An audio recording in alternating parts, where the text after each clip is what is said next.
The lens in the Middle East has changed. Middle east में lens बदल गया है अब भारत को देखने का. This is what the Indians are saying. Then for example ये जो रामराथ यात्रा एंड अयोध्या राम मंदिर सेलिब्रेशंस पेरिस. मौजूदा इस वक्त नरेंद्र मोदी है वो एक एक्सट्रीमिस्ट है, सबको पता है, और जिस तरह वो परवान चढ़ रहे हैं. इस वक्त भारत एक हिंदुआता का सामने. दोस्तों आज है रामनवमी और आप सभी को रामनवमी की हार्दिक शुभकामनाएं. और अयोध्या में रामलला का अभिषेक और सूर्य तिलक इस वक्त पूरी दुनिया भर में वायरल हो रही है, जहां पर सूरज की सीधी रोशनी रामलला के माथे पर गिर रही है, जो कि देखने में काफी ज्यादा अच्छे दिखाई दे रही है. और दोस्तों ये रामनवमी राम मंदिर बनने के बाद दूसरा रामनवमी है जिसे पूरी भारत भर में जश्न के साथ बनाया जा रहा है. लेकिन दूसरी तरफ पाकिस्तान इस चीज को देख करके काफी ज्यादा परेशान है, क्योंकि पाकिस्तान का कहना है कि ये जो राम मंदिर बनाया गया है ये बाबरी मस्जिद को तोड़ करके बनाया गया है, और बाबरी मस्जिद मुसलमानों की प्रॉपर्टी थी. और हर बार की तरह पाकिस्तान भारत के खिलाफ प्रोपागेंडा कर रहा है और कह रहा है कि भारत मुसलमानों के खिलाफ अत्याचार कर रहा है और उनके प्रॉपर्टीज लूट रहा है, जबकि इसका उल्टा पाकिस्तान खुद बलूचिस्तान और सिंध में अपने ही मुसलमानों की प्रॉपर्टीज को लूट करके दिखा रहा है. तो चलिए इसी पर आगे पाकिस्तानी मीडिया का रिएक्शन देखते हैं. मॉरिशस जो है उनके फॉरेन मिनिस्टर ने ये कहा है कि जो राम टेम्पल की जो इवेंट है, जो सेरेमनी है, ये एक ग्लोबल इवेंट है. 12 बज चुके हैं और 12 बजे ही बताया जाता है कि भगवान राम का जन्म हुआ था. एक अद्भुत प्रकाश चारों तरफ, एक अलग ऊर्जा यहाँ पर मानो महसूस की जा सकती हो.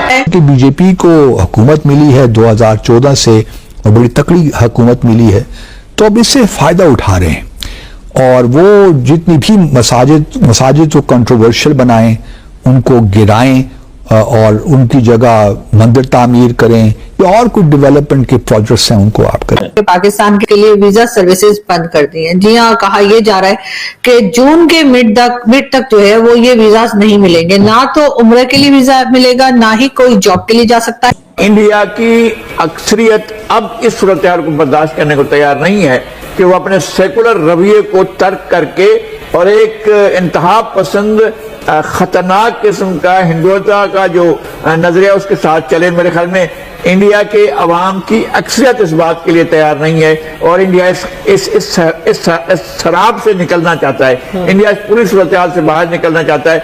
इंडिया की तरक्की के राह में सबसे बड़ी रुकावट, अगर चूंकि इंडिया बड़ा तरक्की कर रहा है और बड़ा फैल रहा है, उसकी इकोनॉमी भी बड़ी हो रही है, लेकिन उसके अंदर उसका इंटरनेशनल इमेज बनाने में सबसे बड़ी रुकावट जो है वो उसका ये चेहरा है जो आज राम मंदिर के. Doctor Danish, what's your take on it?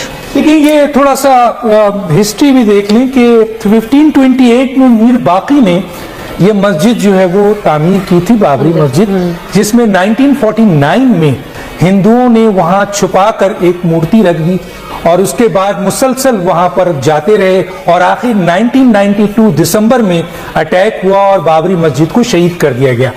लम्हे फिक्रिया उस वक्त हुआ जब 2019 में सुप्रीम कोर्ट ने यह फैसला दिया कि जनाब यहां पर मंदिर तामीर किया जाएगा और उन लोगों को जिन्होंने इस तरह का जुर्म किया था, जो बहुत बड़ा जुर्म था, उन सबको जो है वो आजाद कर दिया.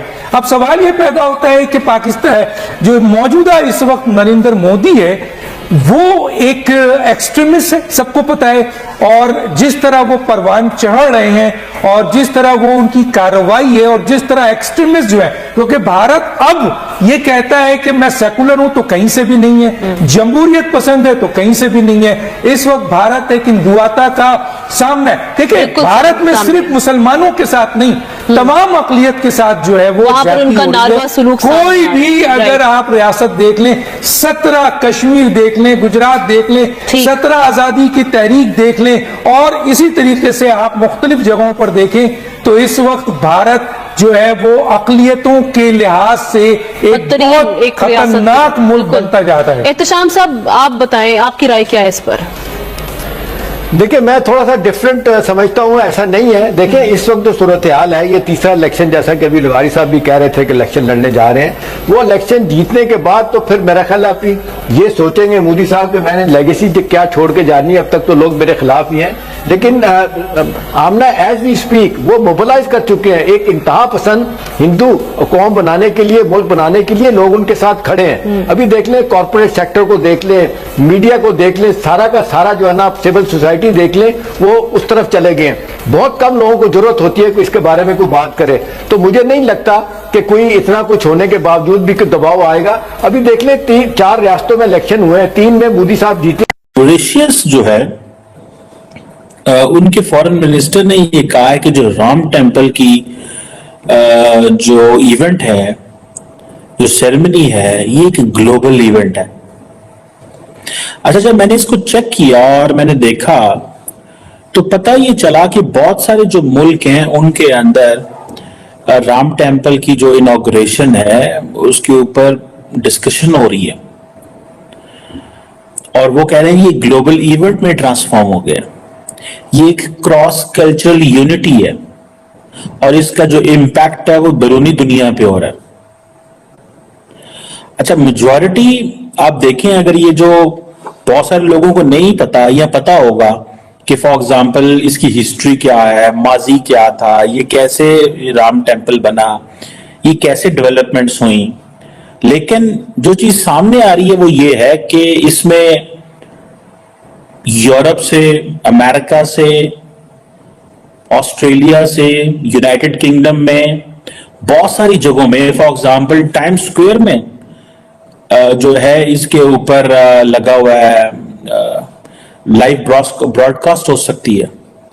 किसी ने बताया जनाब कि ये जो एक कार रैली हो रही है अमेरिका के अंदर और जिसमें 500 से ज्यादा राइडर्स ने हिस्सा लिया, बैनर्स लगाए और कहा जी कि ये हम जो कार रैली कर रहे हैं that is for the Ram temple के लिए, जिसमें अमेरिकी फ्लैग्स भी थे, इंडियन फ्लैग्स भी थे।